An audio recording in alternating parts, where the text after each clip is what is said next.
Hello everyone. तो सभी को मेरा good morning, good evening, good afternoon और गुड नाइट। जिस भी वक्त आप इस क्लास को देख रहे हो अपने अकॉर्डिंगली एडजस्ट कर लीजिएगा, ठीक है। तो वेलकम टू अग्निशाला वंस अगेन। तो दोस्तों, हमारा एक टॉपिक चल रहा था क्या, कंपनी, जिसके अंदर सबसे पहले हमने जाना कंपनी क्या है। फिर उसके बाद हमने जाना टाइप्स ऑफ कंपनीज, ओपीसी पढ़ा हमने, पब्लिक कंपनी पढ़ा हमने, प्राइवेट लिमिटेड कंपनी पढ़ा हमने, ठीक है। और अब हम जा रहे हैं क्या सर, इस कंपनी का रजिस्ट्रेशन कैसे हो, इस कंपनी का फॉर्मेशन कैसे हो। फॉर एग्जाम्पल अगर कल को मैं कोई कंपनी बनाने के लिए जाता हूँ, व्हाट आर द स्टेप्स जो मुझे फॉलो करने होंगे उस कंपनी को बनाने के लिए। तो आज हम ये चीजें जानने वाले हैं, ठीक है। फॉर्मेशन जानने वाले की कंपनी को बनाने के लिए मुझे क्या क्या कैसे कैसे करना पड़ेगा, ठीक है।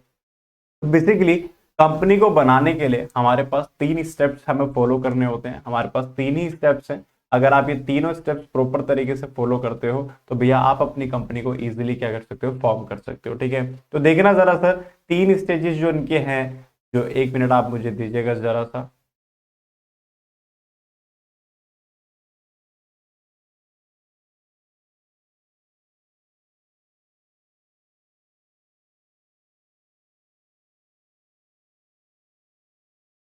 ठीक है सर, देखना जरा। सर फॉर्मेशन के लिए हमारे पास तीन स्टेजेस हैं। पहला है हमारे पास प्रमोशन, फिर है इनकॉर्पोरेशन और रजिस्ट्रेशन, और फिर है कमेंसमेंट ऑफ बिजनेस, ठीक है। प्रमोशन क्या होता है पहले हम ये जानेंगे, ठीक है। फिर उसके बाद देखेंगे व्हाट इज इनकॉर्पोरेशन, जिसे आप रजिस्ट्रेशन बोलते हो बेसिकली। और जब ये हो जाएगा तो भैया एक कमेंसमेंट ऑफ बिजनेस होता है, हम वो देखेंगे, ठीक है। तो आज देखते हैं सर हम कितना कवर कर पाते हैं। कोशिश करूंगा कि मैं सारा का सारा कवर कर दूं, ठीक है। फिर एक क्लास अभी और आएगी कंपनी की, सबसे लंबा टॉपिक है आपके इस चैप्टर के अंदर, सेकंड चैप्टर के अंदर, ठीक है। ऑलमोस्ट 4-5 क्लासेस खा गया हमारी ये टॉपिक, भाई इंपॉर्टेंट भी है एग्जाम के लिए, ठीक है। एक क्वेश्चन आपको यहाँ से जरूर नजर आएगा आपके एग्जाम में, ठीक है। तो देखते हैं सर, चलते हैं जरा आगे, समझते हैं सर प्रमोशन का मतलब क्या है, ठीक है। प्रमोशन का मतलब क्या होता है, देखो कंपनी की अगर मैं डेफिनेशन की बात करूं तो कंपनी की डेफिनेशन क्या बोलती थी सर, सेक्शन 2 के हिसाब से कंपनीज एक्ट 2013 के, वो क्या बोलता था, कहता sir company means any company which is registered under this act, ठीक है। यानी कि सर कंपनी का रजिस्ट्रेशन क्या था, मैंडेटरी था। तो भैया कंपनी एग्जिस्टेंस में कब आती है, जब वो रजिस्टर्ड हो जाती है। बट रजिस्ट्रेशन से पहले भी तो भैया कुछ चीजें होती होंगी। लाइक फॉर एग्जाम्पल अग्निशाला है, ठीक है। तो अग्निशाला अभी हमने कंपनी के तौर पे रजिस्टर नहीं करवाया, अभी सोल प्रोप्राइटरशिप चल रहा है ना। अब ये कल को सीधा रजिस्टर तो हो नहीं जाएगा, इससे पहले कुछ बातें हुई होंगी सर। क्या हुआ होगा सर, मेरे मन में थॉट आया होगा क्या, कि भैया फिजिकली बहुत पढ़ा लिया, वैसा करते हैं ऑनलाइन पढ़ाते हैं। फिर ऑनलाइन मैंने किसी और के वहां पर किसी और के प्लेटफॉर्म पे पढ़ा, अपने दोस्तों के साथ पढ़ाया, ठीक है। होम ट्यूशंस लिए। फिर मुझे ऐसा आइडिया आया कि ऐसा करना चाहिए, मुझे ना अपना यूट्यूब चैनल चलाना चाहिए, मुझे इंडिपेंडेंटली वर्क करना चाहिए, मेरे माइंड में ऐसा आया होगा। तो ये जो चीज है, फिर उसके बाद मैंने सोचा होगा कि अच्छा हाँ, इसको करने के लिए क्या क्या किया जाए, I need some capital, laptop, pen tab, camera, था ना, सेटअप ये हो गया, ग्रीन पर्दा हो गया, है ना, कैमरा वगैरह, लाइटिंग वगैरह हो गया। फिर मेरे मन में क्या होगा, ये सब आया होगा, ठीक है, कि क्या क्या लेके आना है मुझे। फिर उसके बाद ये जो लेके आना है, मैंने क्या करा होगा, उसका कॉस्टिंग करा होगा कि इसको यूज करने में, इसको लाने में मेरे को कितना पैसा लगेगा, कितना मुझे कैपिटल लगाना होगा। फिर मैंने उस कैपिटल का अरेंजमेंट करा होगा सर, मानते हो कि नहीं। और फिर उसका समवेयर ये बिजनेस क्या हुआ होगा, स्टार्ट हुआ होगा। यानी कि कंपनी सीधे नहीं बन जाती, कंपनी के बनने से पहले भी कुछ हमारे पास स्टेप्स होते हैं। उन्हीं स्टेप्स को हम बोलते हैं बेसिकली आपका क्या सर, प्रमोशन। है क्लियर और नॉट? बोलिए सर, यहां तक बात क्लियर है आपको कि भैया प्रमोशन का मतलब, बोलिए सर यहां तक क्लियर है कि नहीं? ठीक है, अब आपको क्लियर है कि सर प्रमोशन का मतलब क्या सर, सिंपली कंपनी को रजिस्टर करने से पहले, कंपनी की एग्जिस्टेंस में आने से पहले जो जो बातें होती हैं उनको हम क्या बोलते हैं सर, आपका प्रमोशन बोलते हैं। तो देखते हैं जरा सर प्रमोशन का मतलब। कहते हैं sir, it refers to the sum total of those activities which are necessary for bringing the company into existence. देख रहे हो, कहते हैं sum total of those activities which are necessary for bringing the company into existence. Sir कौन कौन सी activities हैं ये, जानते हैं सर कौन कौन सी एक्टिविटीज हैं? स्टेजेस देखते हैं। सबसे पहले कहते हैं सर क्या, discovery of a new idea. भाई सबसे पहले कंपनी को रजिस्टर करने से पहले मैंने आपको क्या बोला, मेरे मन में आइडिया आया होगा, एक एक एक आइडिया, ठीक है। दिमाग की बत्ती जली होगी सर मेरी, समझ गए, मैंने कुछ खाया होगा, ठीक है, एडवर्टीजमेंट देखी होगी आपने, ठीक है। दिमाग में सर एक बत्ती जली होगी मेरी, और उस बत्ती जलने के बाद मैंने क्या सोचा होगा, कि आइडिया सोचा होगा कि हाँ मुझे ऐसा बिजनेस करना चाहिए। समझ गए? मुझे क्या करना चाहिए सर, ऐसा बिजनेस मुझे करना चाहिए। तो ये क्या है सर, मेरे माइंड में क्या है sir, idea. This is termed as discovery of new idea. तो देखते हैं जरा, कहते the promotion of business starts with the discovery of new idea. It starts with the discovery of a new idea. The new idea come into mind by observing the deficiency of some product in the market और about product which has not been launch yet. देखो समझो, मैं business studies पढ़ा रहा हूँ, क्यों पढ़ा रहा हूँ? अगर आप बिजनेस स्टडीज के लेक्चर्स ढूंढने के लिए जाओगे तो बहुत रेयरली मिलते हैं, और एक ऐसा सब्जेक्ट है जिसमें बच्चा बहुत ज्यादा स्ट्रगल करता है, बच्चा बहुत ज्यादा फेल होता है, या मैं ये कह सकता हूँ कि मुश्किल से पास हो पाता है किसमें, बिजनेस स्टडीज में। तो भैया मुझे क्या दिखा मार्केट में, इसकी क्या दिखी सर, डेफिशिएंसी दिखी कि मार्केट में एक प्रोडक्ट तो बिक ही नहीं रहा है। समझ गए? या तो या किसी ने ये तो लॉन्च कर ही नहीं रखा है, तो भैया मैंने क्या करा, इसको लॉन्च करने का सोचा। तो कहता for discovering a new idea help can be taken from some professional inventors, trade associations, government bureaus, journals. At this step through a preliminary search it can be found whether the business can be run successfully or not. Further steps are taken only after being satisfied with the possibility of success of the business. कहता भैया इस stage में आप क्या देखते हो, आपको idea तो आ गया, आइडिया आने के बाद आप क्या देखते हो, उसकी पॉसिबिलिटी की भैया ये आइडिया मार्केट में टिक भी पाएगा कि नहीं। समझ गए? अगर आपको लगता है कि टिकेगा तो आप आगे जाते हो, अदरवाइज आप वहीं पर रुक जाओगे। ठीक है, आगे चलते हैं। Next one is detailed investigation. अब इसके अंदर मैं क्या करूंगा सर, जो भी मैं प्रोडक्ट बनाने वाला हूं उससे रिलेटेड डिटेल रिसर्च करूंगा, मैं इन्वेस्टिगेशन करूंगा कि लाइक अगर मैं कोई प्रोडक्ट लॉन्च करने की सोच रहा हूं, उसका रॉ मटेरियल क्या होगा, ठीक है सर, मैं कहां कहां से उसको खरीद सकता हूं, कहां कहां मैं इस प्रोडक्ट को बेच सकता हूं, मेरा मार्केटिंग में कितना खर्चा आएगा, कौन कौन से प्रोड्यूसर मार्केट में और बैठे हुए हैं, कंज्यूमर इसके लिए कितना पे करने के लिए तैयार है, but is his willingness to pay for that particular product. तो मेरे को अकॉर्डिंगली अपना प्राइस डिसाइड करना पड़ेगा। सर मुझे कितने लोगों की आवश्यकता पड़ेगी, ये क्या detail investigation. Like for example आपका बिजनेस स्टडीज पढ़ाने के लिए डिटेल इन्वेस्टिगेशन कैसे करी, भैया ये बुक प्रिपेयर करी, इसके क्वेश्चन आंसर्स प्रिपेयर कर रखे हमने ऑटोमेटिकली पीछे। ठीक है, वो आएगी, उसकी भी सीरीज आएगी, क्वेश्चन आंसर्स की टेस्ट लिए जाएंगे आपके, तो वो प्रिपेयर कर रखा है। ये क्या डिटेल इन्वेस्टिगेशन तो है। मुझे पता है अभी कि यूट्यूब पे कौन कौन से चैनल जो बिजनेस स्टडीज पढ़ा रहे हैं, किस किस के कितने कितने इवन सब्सक्राइबर है, मेरे को वो तक पता है। तो ये क्या है मेरा detailed investigation. I know my competitors. समझ गए कि किसको मुझे पीछे छोड़ना है, किसको कैसे मैं कैसे आगे जा सकता हूं, क्या मैं स्ट्रैटेजीज अपना सकता हूं। ये क्या सर आपका डिटेल्ड इन्वेस्टिगेशन। यस और नो सर? आगे चलते हैं सर। कहते हैं सैम्पलिंग डिफरेंट फैक्टर्स। ठीक है, on the basis of this अब मैं क्या करूंगा सर, भैया ठीक है मैंने ये डिसाइड कर लिया क्या क्या चाहिए, कैसे कैसे चाहिए, मैं देखूंगा अलग अलग फैक्टर जो मुझे रिक्वायर्ड होंगे, लैपटॉप, कंप्यूटर, ये सारी चीजें है ना भाई, सेटअप हो गया, ग्रीन स्क्रीन हो गया, एलईडी लाइट्स हो गई, कैमरा हो गया, ठीक है, पैंटअप हो गया। ये क्या है, सैम्पलिंग डिफरेंट फैक्टर्स कि मुझे क्या क्या कितना मटेरियल चाहिए होगा, क्या बिल्डिंग चाहिए होगा, क्या क्या मशीनरी चाहिए होगी, कितनी लेबर चाहिए होंगी। ये क्या है, असेंबलिंग डिफरेंट फैक्टर्स। आपने पढ़ा भी होगा इकोनॉमिक्स में, फैक्टर ऑफ प्रोडक्शन पढ़ा है आपने इकोनॉमिक्स में। फैक्टर ऑफ प्रोडक्शन बोलते हैं क्या, चार बातें होती है, लैंड, ठीक है, फिर होता है आपका लेबर, ठीक है, फिर होता है आपका कैपिटल, और फिर होता है आपका एंटरप्रेन्योर। चार बातें, इन चारों के बिना कोई भी बिजनेस नहीं चल सकता सर। तो भैया पहले मेरे को देखना पड़ेगा क्या, फैक्टर ऑफ प्रोडक्शन को मुझे क्या करना पड़ेगा, असेंबल करना पड़ेगा। Next one is financing the preposition, यानी कि भैया अब मैंने डिसाइड कर लिया कि मुझे क्या क्या कितना कितना चाहिए, तो मुझे ये भी पता चल गया होगा कि मुझे कितने पैसों की जरूरत पड़ने वाली है। तो भैया मैं क्या करूंगा, फाइनेंसिंग, यानी कि क्या करूंगा भैया, कैपिटल का जुगाड़ करूंगा। ठीक है, मैं देखूंगा कि कितना मेरे को कैपिटल लगेगा सर। समझ गए?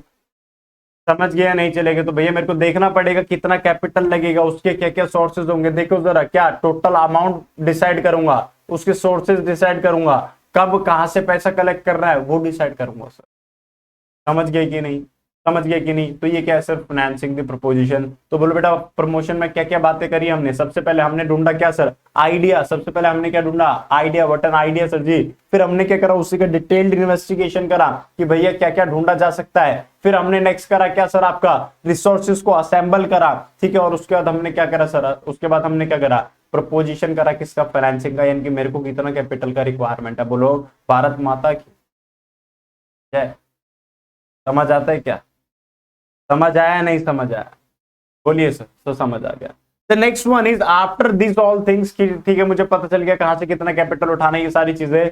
आई go for incorporation, I go for registration, I hire a CA firm, ठीक है, I contact a CA firm, ठीक है। तो उनको मैं बोलता हूँ भाई कंपनी रजिस्टर करना है, कर देगा क्या? वो कहते हैं हाँ जी बिल्कुल कर देंगे, 15,000 रुपए लगेंगे। मैंने कहा कोई बात नहीं, फीस की आप टेंशन मत लो, मैं पे कर दूंगा आपको, आप रजिस्ट्रेशन करो। तो देखो जरा, कहता है second stage of formation of a company is incorporation. Second stage क्या सर आपका? इनकॉर्पोरेशन, ठीक है।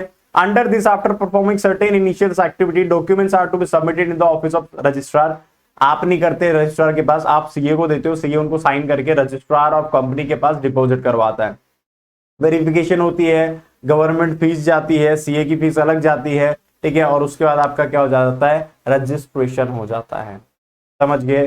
ठीक है। तो भैया रजिस्ट्रेशन के लिए आपको क्या करना पड़ेगा, क्या क्या करना पड़ेगा? तो वो देखो, पहला रजिस्टर्ड ऑफिस, किस ऑफिस से आप काम करोगे, what would be your head office? Registered office आपको डिसाइड, ब्रांचेस हो सकती है, पर आपको डिसाइड करना पड़ेगा क्या कि भैया आपका रजिस्टर्ड ऑफिस किस स्टेट में होगा, किस एड्रेस पे होगा, ठीक है। फिर आप ढूंढते हो क्या? नाम इसका, कंपनी का। भैया मैंने एक नाम रखा, पर ऐसे ही नाम नहीं रखते हम, वो नाम कंपनी के लिए अवेलेबल है भी या नहीं वो देखते हैं। एमसीए की साइट होती है आपकी, मिनिस्ट्री ऑफ कॉर्पोरेट अफेयर की साइट होती है, तो वहां पर जाके मैं चेक करता हूं कि क्या ये नाम अवेलेबल है, कहीं ये नाम किसी और ने तो नहीं ले रखा। अगर मैं कंपनी को प्राइवेट कंपनी बना रहा हूं तो मैं अपने नाम के पीछे क्या लगाऊंगा? Private limited. अगर मैं अपनी पब्लिक बनवा रहा हूं कंपनी, तो भैया क्या लिखूंगा लास्ट में? मैं सिर्फ लिमिटेड। मैं ओपीसी बनवा रहा हूं तो उसके लास्ट में क्या लिखा जाएगा सर? ओपीसी। नो। तो भैया नाम चुनोगे आप, नाम ऐसा नहीं होना चाहिए जो ऑलरेडी यूज हो रहा हो मार्केट में, ठीक है। फिर कुछ लाइसेंस वगैरह, ये आज की डेट में इनका रोल खत्म हो गया, हालांकि अब जीएसटी रजिस्ट्रेशन, पीएफ रजिस्ट्रेशन ये सब करवाना पड़ता है, तो अब इसका रोल इतना बड़ा नहीं बचा है, ठीक है। तो आप इसको स्किप कर सकते हो, ठीक है। हमने तो खुद रजिस्ट्रेशन हम करते हैं, तो भैया हमको पता है। Next, to make necessary appointments, भैया बैंकर ढूंढना पड़ेगा जो मेरा अकाउंट खोलेगा, है ना। अंडर राइटर ढूंढना पड़ेगा। Sir who are the underwriter? देखो क्या है, एक रूल होता है मिनिमम सब्सक्रिप्शन का।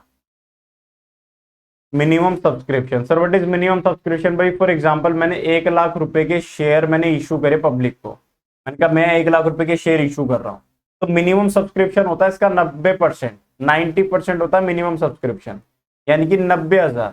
अगर जनता ने मिनिमम 90,000 शेयर के लिए अप्लाई नहीं करा, मिनिमम 90,000 शेयर के लिए अप्लाई नहीं करा, तो भैया मैं शेयर्स इशू नहीं कर पाऊंगा। यानी कि फॉर एग्जांपल मेरे पास लोगों ने अप्लाई करा 80,000 के लिए, तो मैं इनको शेयर नहीं दे पाऊंगा। मुझे क्या करना पड़ेगा? इनका पैसा सारा का सारा रिटर्न करना पड़ेगा। क्या करना पड़ेगा? रिटर्न। तो मिनिमम सब्सक्रिप्शन कितना होता है सर? 90%। यानी कि सर क्यों रखा हुआ 90%? भैया ये दिखाने के लिए कि लोग आपके ऊपर भरोसा करते हैं, ठीक है। तो मिनिमम 90% आपका सब्सक्रिप्शन आना चाहिए। अगर 90% नहीं आ रहा है तो आप शेयर इशू नहीं कर सकते, आपको लोगों का पैसा क्या करना पड़ेगा? वापस करना पड़ेगा। तो ये अंडर राइटर का काम क्या होता है भाई? फॉर एग्जांपल सब्सक्रिप्शन आया 80%, यानी कि मेरे को क्या है 10% की कमी है, तो अंडर राइटर को मैंने हायर इसलिए करा है। मैंने कहा देख वैसे तो मैंने इतनी प्रिपरेशन कर रखी कि लोग मेरे शेयर सब्सक्राइब कर देंगे, बट अगर इनकेस नहीं करेंगे तो भैया जो भी गैप होगा वो तेरे को करना पड़ेगा। अंडर राइटर कहता ठीक है, कहता बट मैं कुछ पैसे लूंगा। मैंने कहा भाई ले लियो, फीस ले लियो अपनी, अंडर राइटिंग कमीशन, ठीक है। बैंकर, ब्रोकर, ठीक है, लीगल एडवाइजर, ऑडिटर्स, ठीक है, ये सारे आपको क्या करना पड़ते हैं सर? अपॉइंट करने पड़ते हैं, ठीक है। आगे सर कहता है इंपॉर्टेंट डॉक्यूमेंट बनाओगे क्या? Memorandum of association, article of association, ठीक है, प्रोस्पेक्टस बनाते हो sir. Memorandum of association, article of association और प्रोस्पेक्टस के ऊपर सेपरेट वीडियो अगली, ठीक है। तो उसके अंदर हम जानेंगे what is memorandum of association, what is article of association and what is prospectus, ठीक है। आगे सर ये सारी चीजें प्रिपेयर करके आप क्या करोगे? अपनी एप्लीकेशन भेजोगे किसको? रजिस्ट्रार को, कि भैया ये रे हमारे डॉक्यूमेंट चेक करो और बताओ हम कंपनी रजिस्टर कर सकते हैं नहीं कर सकते, ठीक है। ठीक है, तो डॉक्यूमेंट जो आप दोगे रजिस्ट्रार को क्या क्या दोगे? एक तो एमओए दोगे, मेमोरेंडम ऑफ एसोसिएशन, एक दोगे आर्टिकल ऑफ एसोसिएशन, ठीक है। ये होते क्या है भाई बताऊंगा अगले लेक्चर में, तो वहां पर पढ़ लेना, अभी क्यों टाइम वेस्ट कर रहे हो, ठीक है।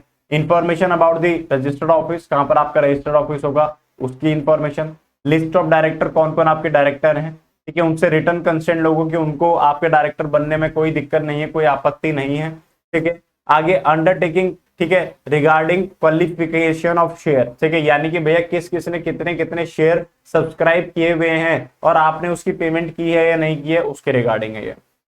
ठीक है, आगे preliminary agreement with managerial persons, ठीक है, तो जो भी आपने डायरेक्टर हायर करे हैं, मैनेजिंग डायरेक्टर हो गया, मैनेजर्स हो गए, सेक्रेटरी हायर किया होगी, ट्रेजरर हायर किया होगा, तो जो भी ये बड़े मैनेजरियल पोस्ट पे जो लोग हायर करे आपने, उनसे क्या करोगे आप, अग्रीमेंट करोगे। ठीक है, आगे स्टैट्यूटरी डिक्लेरेशन, ठीक है, तो भैया लॉ जो जो डिक्लेरेशन मांगता है, कुछ फॉर्म्स वगैरह फिल करने होते हैं, ठीक है, तो वो आप क्या करोगे, फाइल करोगे। ठीक है, और लास्ट में क्या करोगे आप, पेमेंट करोगे जो भी गवर्नमेंट की फीस होगी कंपनी रजिस्ट्रेशन के लिए। ठीक है, और फिर अंत में होगा कैपिटल का सब्सक्रिप्शन, यानी कि मैंने अगर 1 लाख रुपए के लिए अप्लाई करा है तो मैं 1 लाख रुपए कंपनी के अकाउंट में डालूंगा, that is termed as capital subscription. Read कर लेना, बहुत सारा है। ठीक है बेटा, जब ये सब आपका हो जाएगा, ये सारी बातें हो जाएगी, तो भैया फिर होगा क्या, कमिंसमेंट। कमिंसमेंट यानी कि क्या, शुरुआत।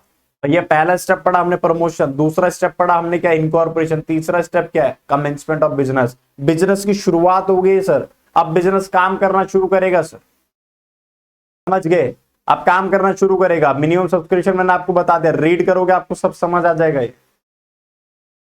समझ गए बेटे, समझ गए नहीं समझे, तो यही है आपका सिर्फ क्या, यही है आपका सिर्फ क्या, फॉर्मेशन ऑफ कंपनी। तो पहले सबसे पहले हम क्या करते हैं सर, हम करते हैं सबसे पहले क्या, सबसे पहले हम क्या करते हैं, हमारे मन में आइडियाज वगैरह आते हैं, इसको हम क्या बोलते हैं, इसको हम क्या बोलते हैं, सबसे पहले प्रोसेस को प्रमोशन। फिर हम क्या करते हैं, इनकॉर्पोरेशन, और फिर जब इनकॉर्पोरेशन हो जाता, रजिस्ट्रेशन हो जाता, तो हम धंधा क्या कर देते हैं सर, स्टार्ट कर देते हैं। ठीक है, इस बिजनेस को स्टार्ट करने के लिए आपको एक सर्टिफिकेट लेना पड़ता है, उस सर्टिफिकेट को हम बोलते हैं क्या, certificate of commencement of business. ठीक है, आगे सर अगर पब्लिक कंपनी होगी तो पब्लिक कंपनी को इशू करना पड़ता है क्या sir, prospectus. Sir what is prospectus, मैंने आपको बताया था कि आप जिस भी स्कूल में हो या जिस भी कॉलेज में हो, तो उसमें एडमिशन लेने से पहले आपको एक ब्रोशर सा मिला होगा, उसमें सब लिखा रहता है, स्कूल का करिकुलम, कॉलेज का करिकुलम, क्या क्या एक्स्ट्रा करिकुलर एक्टिविटीज होती है, ये सारी बातें लिखी रहती है उसमें, समझ गए। तो that is termed as what here आपका प्रोस्पेक्टस। तो ऐसी कंपनी जब आपसे शेयर सब्सक्राइब करने को बोल रही है, तो कंपनी अपना एडवर्टाइजमेंट कर रही है कि देखो आप हमारे शेयर में इन्वेस्ट करो, हमको ऐसा ऐसा लगता है कि कल को हमारा इतना इतना ग्रोथ होगा, समझ गए। तो वो है प्रोस्पेक्टस। पहला सर कंपनी का क्या आना चाहिए, मिनिमम सब्सक्रिप्शन आना चाहिए विद इन 20 डेज। अगर नहीं आया मिनिमम सब्सक्रिप्शन तो भैया पैसा क्या करना पड़ेगा, वापस करना पड़ेगा। ठीक है सर, हर डायरेक्टर ने जितने जितने शेयर के लिए सब्सक्राइब किया होगा उसको पैसा पे करना पड़ेगा। ठीक है सर, ठीक है, ठीक है, ये सर सेम बात होगी। ठीक है भैया, आपने क्या करा, वेरिफिकेशन कर दिया डायरेक्टर का, जो भी बातें हैं। नेक्स्ट वन, अगर अगर अगर प्रोस्पेक्टस आपने इशू नहीं करना, कौन नहीं करता issue prospectus, sir private company नहीं करती, समझ गए। तो प्राइवेट कंपनी क्या करती है, statement in lieu of prospectus, यानी कि प्रोस्पेक्टस की जगह एक दूसरा डॉक्यूमेंट दिया जाता है। ठीक है, उसको बोलते हैं statement in lieu of prospectus. तो वो आप दोगे किसको, रजिस्ट्रार को, जनता को नहीं देना, रजिस्ट्रार को देना। ठीक है, डायरेक्टर्स ने जितना जितना शेयर सब्सक्राइब किया था उतना पैसा पे करा है कि नहीं, समझ गए। और भैया डायरेक्टर ने डिक्लेरेशन दी है कि नहीं, क्या कि हमने अपने शेयर वगैरह सब्सक्राइब कर दिए हैं। ठीक है, और ये जब हो जाएगा तो भैया रजिस्ट्रार आपको क्या करेगा, सर्टिफिकेट ऑफ कमेंसमेंट क्या कर देगा, इशू कर देगा, और आप अपना बिजनेस शुरुआत कर सकते हो। लॉजिकली आज से आपका बिजनेस शुरू। देखो रजिस्ट्रेशन होने से कुछ नहीं होगा, जब तक कमेंसमेंट ऑफ बिजनेस नहीं आता आपका बिजनेस एक्चुअली काम करना शुरू नहीं कर सकता। ठीक है, तो कमेंसमेंट ऑफ बिजनेस जब आता है तभी आपका बिजनेस क्या होता है सर, शुरू होता है। बोलो भारत माता की। तो सर कंपनी का एक और टॉपिक हमारा खत्म हुआ।